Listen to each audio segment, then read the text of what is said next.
नमस्कार, स्वागत है आपका। मैं हूं आपके साथ सुमित गुप्ता। आप देख रहे हैं स्पेशल रिपोर्ट। पाकिस्तान के हुक्मरानों ने जिन कट्टरपंथियों को पाल पोस कर बड़ा किया, अब वो उनसे ही डरने लगे हैं। हाल यह है कि सरेआम पाकिस्तान के वजीर आजम इमरान खान को यह कहना पड़ रहा है कि उनके मुल्क में कानून का राज नहीं है। उधर उनके दोस्त शी जिनपिंग अपनी विस्तारवाद की नीति की वजह से पूरी दुनिया को विनाश की ओर ले जा रहे हैं। आज हम अपने इस खास शो में इसी की बात करेंगे। तो चलिए शुरू करते हैं आज की स्पेशल रिपोर्ट।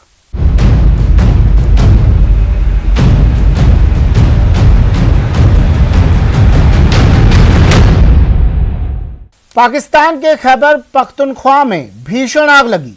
इस आग में एक पुलिस स्टेशन जलकर खाक हो गया। हद तो तब हो गई जब प्रधानमंत्री इमरान खान अपने ही मुल्क यानी पाकिस्तान में असुरक्षित महसूस करने लगे। इमरान खान ने कहा कि पाकिस्तान में कानून का राज नहीं है। आखिर पूरी दुनिया के सामने इमरान खान ने अपने ही मुल्क की बुराई क्यों की? पाकिस्तान के खैबर पख्तूनख्वा में आखिर आग क्यों लगी? आइए बताते हैं आपको।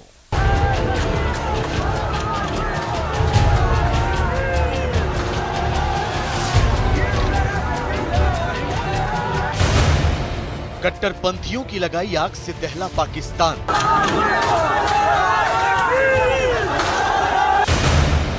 ईश निंदा पर मचे घमासान से परेशान हुए इमरान।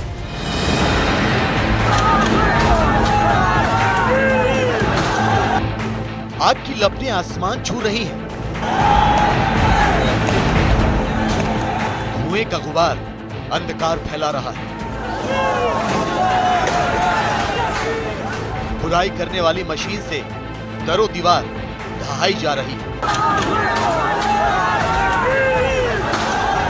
सड़क पर खड़ी गाड़ियां जलाई जा रही हैं। लोगों की भीड़ सब कुछ स्वाहा करने पर आमादा नजर आ रही है।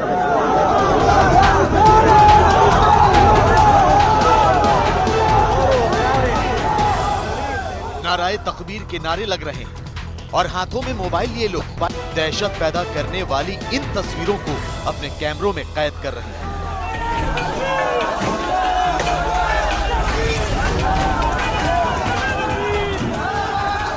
पाकिस्तान के खैबर पख्तूनख्वा में कोहराम मचा है, इसलिए क्योंकि यहां एक शख्स पर ईश निंदा का आरोप लगा है। जाहिर है आपके जहन में भी ये सवाल कौन रहा होगा कि पाकिस्तान में ईश निंदा के आरोप में बेकसूर लोगों को फंसाना तो आम बात है, फिर खैबर पख्तूनख्वा से आई इन तस्वीरों में क्या खास है? तो आपको बता दें कि ये तस्वीरें सबूत है कि किस तरह पाकिस्तान में मौजूद कट्टरपंथी बेलगाम हो चुके हैं।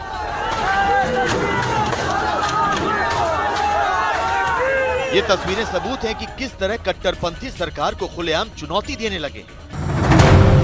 दरअसल खैबर पख्तूनख्वा की पुलिस ने ईश निंदा के आरोप में एक शख्स को गिरफ्तार किया। कट्टरपंथी मांग करने लगे कि पुलिस इस शख्स को उनके हवाले कर दे, लेकिन पुलिस ने कट्टरपंथियों की भीड़ के आगे झुकने से इनकार कर दिया। पुलिस ने कानूनी कार्रवाई करने की बात कही और भीड़ को हटने के लिए कहा, लेकिन कट्टरपंथी नहीं माने और उन्होंने पुलिस स्टेशन को चारों तरफ से घेर लिया।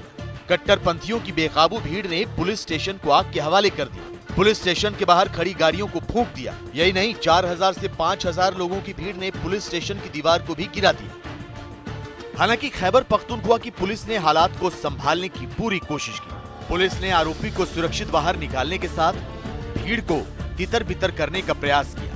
पुलिस ने आंसू गैस के गोले भी दागे, लेकिन कट्टरपंथियों का हुजूम हद से गुजर जाने पर आमादा था।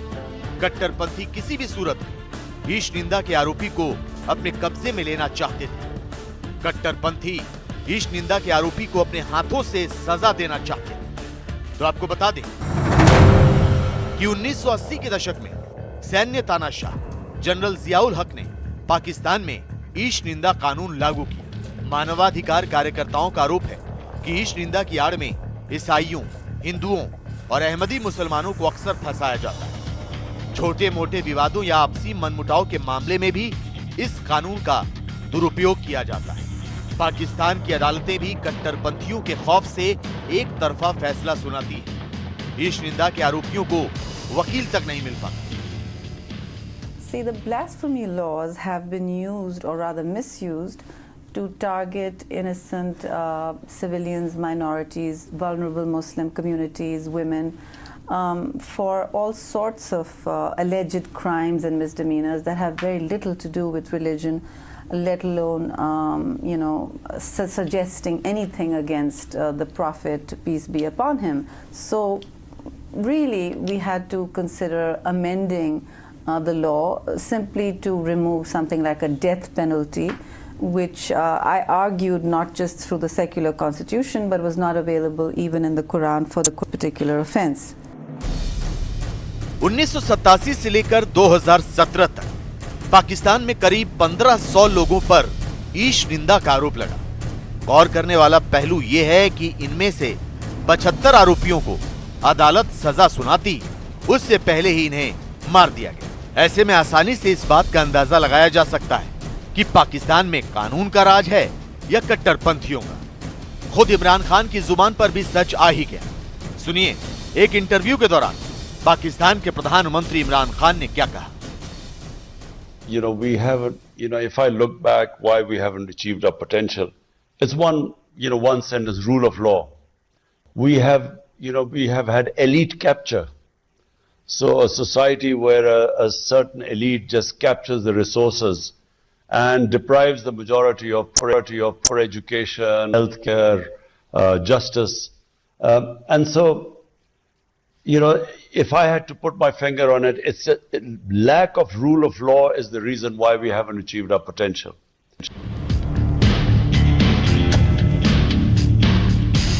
पाकिस्तान के वजीर आजम इमरान खान नियाजी ने मान लिया कि देश में कानून का राज नहीं है, बल्कि एक खास वर्ग का राज है। तो फिर सवाल उठता है कि वो खास वर्ग कौन है? क्या इस खास वर्ग का संबंध पाकिस्तान सेना से है, बड़े बिजनेस टाइकून से है, या फिर उस सरकार से जिसके कर्ता धर्ता खुद इमरान खान है? पाकिस्तान के प्रधानमंत्री को तय करना होगा कि वो किसकी मुखालफत कर रहे हैं। इमरान खान को एक खास वर्ग को निशाना बनाने के साथ कट्टरपंथियों पर लगाम लगानी होगी, जिनकी वजह से पाकिस्तान आतंकिस्तान में तब्दील हो गया है और कानून का राज खत्म हो गया।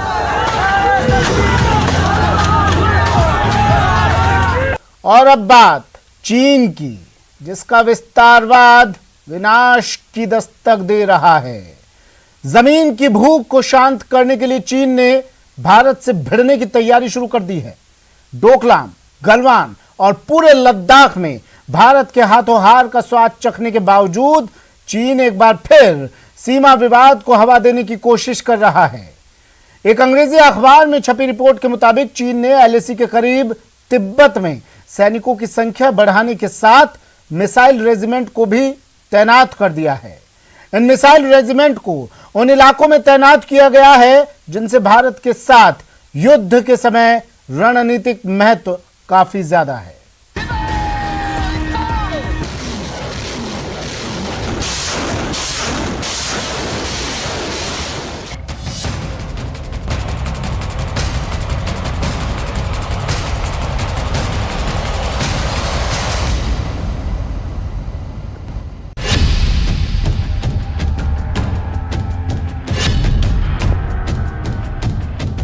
शी जिनपिंग माओ से तुंग की विस्तारवाद की नीति को आगे बढ़ा रहे हैं। शी जिनपिंग पड़ोसी देशों के साथ सीमा विवाद को संग्राम का आधार बना रहे हैं। कभी भूटान की जमीन पर कब्जा तो कभी ताइवान के खिलाफ अपने आक्रामक तेवर के जरिए चीन अपना भौगोलिक विस्तार करना चाहता है। यही नहीं, भारत के साथ भी चीन जोर आजमाइश करना चाहता है। सर्दी बढ़ने के साथ ही चीन पूर्वी लद्दाख के करीब स्थित एलएसी के दुर्गम इलाकों में अपनी सैन्य तैनाती बढ़ाने के साथ अत्याधुनिक हथियारों का जखीरा भी तैयार कर रहा है। एक अंग्रेजी अखबार की रिपोर्ट से पता चला है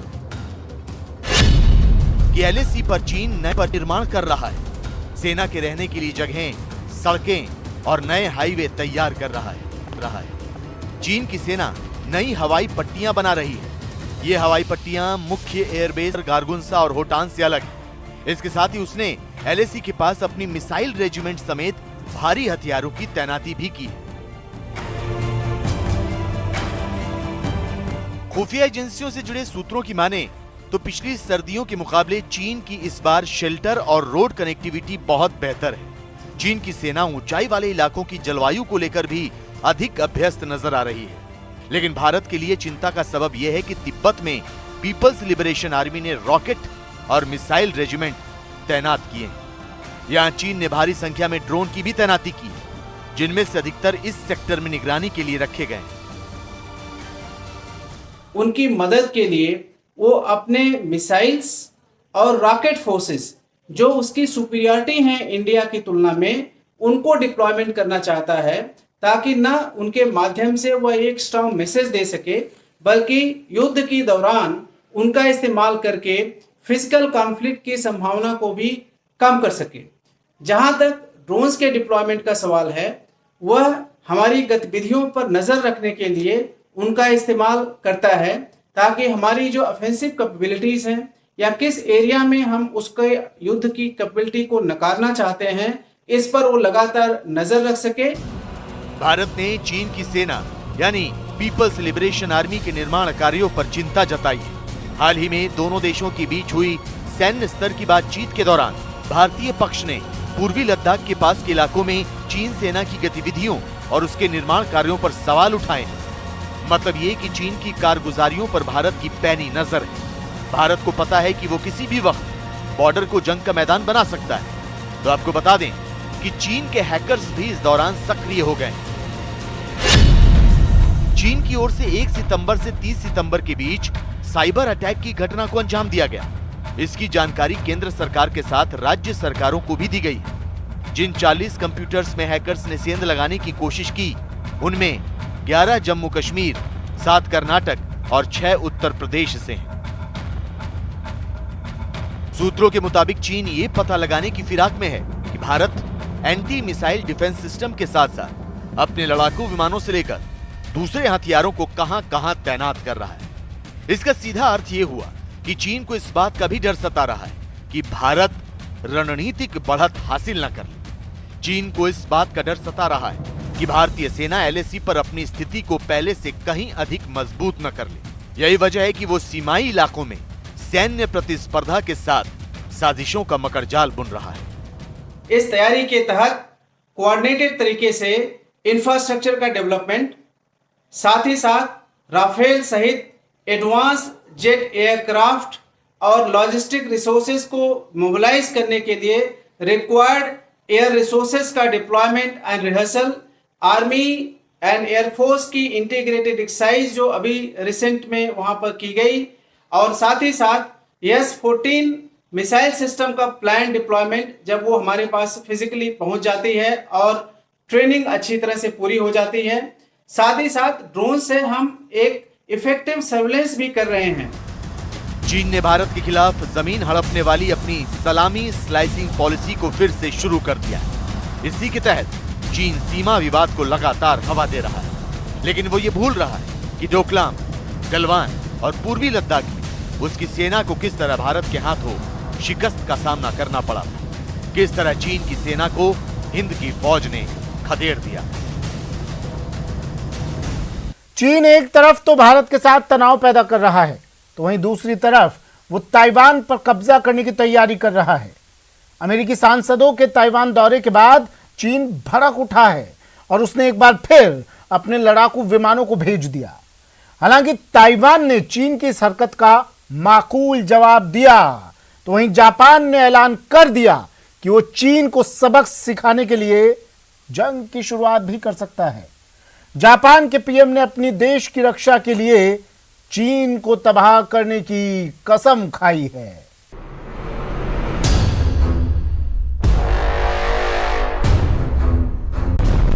चीन ने ताइवान की तरफ आंख उठाकर भी देखा तो अमेरिका ड्रैगन पर धावा बोल देगा।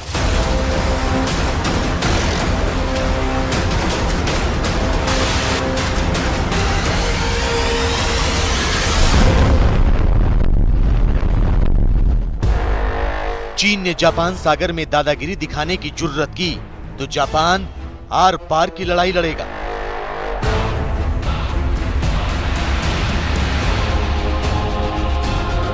एशिया से दक्षिण पूर्व एशिया तक चीन अपनी धाक जमाने और खुद को इस इलाके का शहंशाह घोषित करने के लिए एड़ी चोटी का जोर लगा रहा है। चीन यहाँ मौजूद छोटे देशों को धमकाने के साथ यूरोपीय देशों को भी चुनौती दे रहा है। फिर चाहे वो फिलीपींस हो या म्यांमार, जापान हो या ताइवान, सभी देश चीन के विस्तारवाद को रोकने के लिए कमर कस चुके हैं। ताइवान ने तो चीन से संभावित युद्ध की तैयारियों को रफ्तार भी दे दी है। अमेरिकी सेना ताइवान के सैनिकों को जंग की ट्रेनिंग दे रही, तो अमेरिकी सांसद ताइवान का दौरा कर रहे हैं। 5 अमेरिकी सांसद पिछले हफ्ते ताइवान पहुंचे। 5 सांसदों वाले इस प्रतिनिधिमंडल ने चीन और ताइवान के बीच जारी तनाव पर चर्चा भी की, लेकिन चीन को इससे मिर्ची